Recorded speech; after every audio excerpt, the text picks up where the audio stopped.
नमस्कार दोस्तों, कैसे हैं आप। तो दोस्तों, वायु प्रदूषण से निपटने के लिए हमें इलेक्ट्रिक व्हीकल के साथ साथ करना होगा एक और काम। तो दोस्तों, वो क्या काम, उसको समझने के लिए सबसे पहले आपको ये रिपोर्ट समझना होगा। तो दोस्तों, रिपोर्ट को ध्यान से देखिए, उसके बाद मैं लास्ट में बताऊंगा क्या काम जरूरी है जिसके कारण हम इलेक्ट्रिक व्हीकल के साथ साथ ये होगा, तभी हम वायु प्रदूषण से निपट सकते हैं। वायु प्रदूषण के हल के तौर पर देखी जा रही इलेक्ट्रिक वाहनों की शुरुआत को गति देने की प्रक्रिया चालू है। इलेक्ट्रिक वाहनों से कम होगी वायु प्रदूषण की रफ्तार। वर्ष 2019 में बतौर वित्त मंत्री निर्मला सीतारमण देश में इलेक्ट्रिक वाहनों को बढ़ावा देने के लिए खरीदारों को आयकर में छूट और ऐसे वाहनों पर जीएसटी 12 से घटाकर 5% कर दिया है।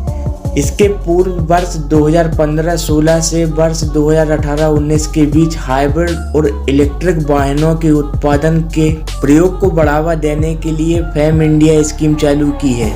फेम इंडिया मतलब faster application and manufacturing of hybrid and electric vehicle in India. इस योजना के तहत इस सेक्टर को 529 करोड़ रुपए बतौर इंसेंटिव प्रदान किया जा चुका था।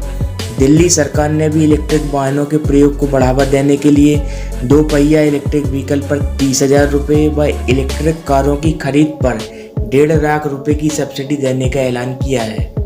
इसे वायु प्रदूषण की समस्या के हल के तौर पर देखा जा रहा है, लेकिन क्या वास्तव में यह वायु प्रदूषण की समस्या का श्रेष्ठ समाधान है? भारत दुनिया का तीसरा सबसे बड़ा बिजली उत्पादक देश है और पिछले वर्ष यहाँ 3,73,000 मेगावाट बिजली का उत्पादन किया गया है। लेकिन इसका सही पहलू यह है कि देश में उत्पादित बिजली का 54% हिस्सा कोयले से चलने वाले प्लांटों में तैयार किया जाता है।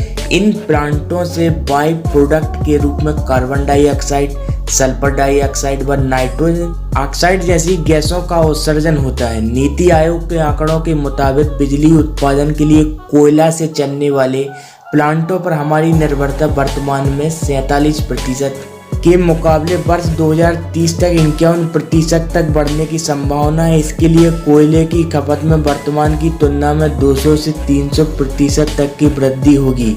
इससे प्रति वर्ष उत्सर्जित होने वाली कार्बन डाइऑक्साइड की मात्रा 159 करोड़ टन से बढ़कर 432 करोड़ टन होने की आशंका है। पर्टिकुलर मैटर, सल्फर डाइऑक्साइड और नाइट्रोजन ऑक्साइड आदि गैसों का उत्सर्जन वर्तमान की तुलना में दुगनी होने की आशंका है। इससे वायु प्रदूषण जनित रोगों के कारण प्रतिवर्ष होने वाली मौतों के भी दुगने से 3 गुने तक होने की आशंका जताई जा रही है। बिजली की लगातार बढ़ती मांग को पूरा करने के लिए वर्तमान में भारत के पास कोयला ही एक सबसे बड़ा उपलब्ध विकल्प है। इसके अलावा इलेक्ट्रिक वाहनों को चार्ज करने के लिए आवश्यक बिजली की मांग को पूरा करने के लिए भी अधिक से अधिक कोयले को जलाने की जरूरत पड़ेगी। इसके लिए आंध्र प्रदेश, उड़ीसा, छत्तीसगढ़ और बिहार, झारखंड आदि राज्यों के लिए कोयला प्लांटों की क्षमता में 3 गुना और कर्नाटक, मध्य प्रदेश, महाराष्ट्र, पंजाब, तमिलनाडु और उत्तर प्रदेश स्थित प्लांटों की क्षमता में 2 गुना वृद्धि करने की आवश्यकता पड़ेगी। इससे वायु प्रदूषण में वर्तमान की तुलना में और अधिक वृद्धि देखने को मिलेगी। विश्व के अग्रणी साइंस एंड टेक्नोलॉजी यूनिवर्सिटी में शामिल ETH ज्यूरिस के शोधकर्ताओं ने दुनिया भर में 7,861 कोयला पावर प्लांट के दुष्प्रभावों का अध्ययन किया और भारत के कोयला प्लांट को दुनिया में सबसे अधिक प्रदूषक तत्वों का उत्सर्जन पाया। आज जरूरत सार्वजनिक परिवहन व्यवस्था को बेहतर, पर्याप्त और सुविधाजनक बनाने की है ताकि अधिक से अधिक लोग निजी वाहनों का मुक्त त्याग कर सकें। तो दोस्तों, मैंने देखी किस तरीके से रिपोर्ट में बताया कि आपको जो इलेक्ट्रिक व्हीकल चलने के फायदे और इलेक्ट्रिक व्हीकल के लिए हमें जरूरत पड़ती है इलेक्ट्रिसिटी की, और वो इलेक्ट्रिसिटी बनती है कोयला से। और कोयला क्या है कि दोस्तों कार्बन डाइऑक्साइड और कार्बन मोनोऑक्साइड जैसी हानिकारक गैसें छोड़ता है। तो दोस्तों, जो हमें इलेक्ट्रिसिटी प्रोड्यूस करना है वो कोयले से हटकर करनी होगी, जैसे कि रिन्यूएबल एनर्जी सोर्सेस, जैसे कि टाइडल एनर्जी हो गया, सोलर एनर्जी हो गया। तो इस तरीके से जो रिन्यूएबल एनर्जी सोर्सेस है हमें उससे एनर्जी लेनी पड़ेगी, और उसमें से ही सबसे ज़्यादा जो इम्पोर्टेंट है वो है सोलर एनर्जी।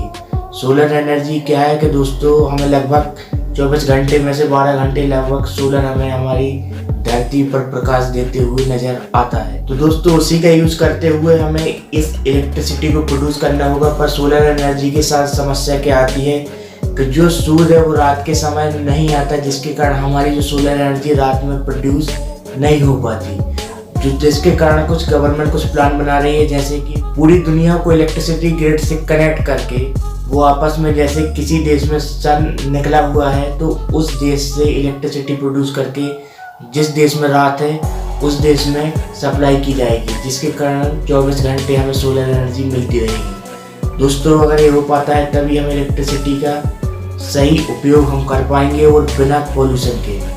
तो दोस्तों आज की रिपोर्ट में बस इतना ही। वीडियो देखने के लिए धन्यवाद। वीडियो को लाइक करें, चैनल को सब्सक्राइब करें। थैंक यू दोस्तों।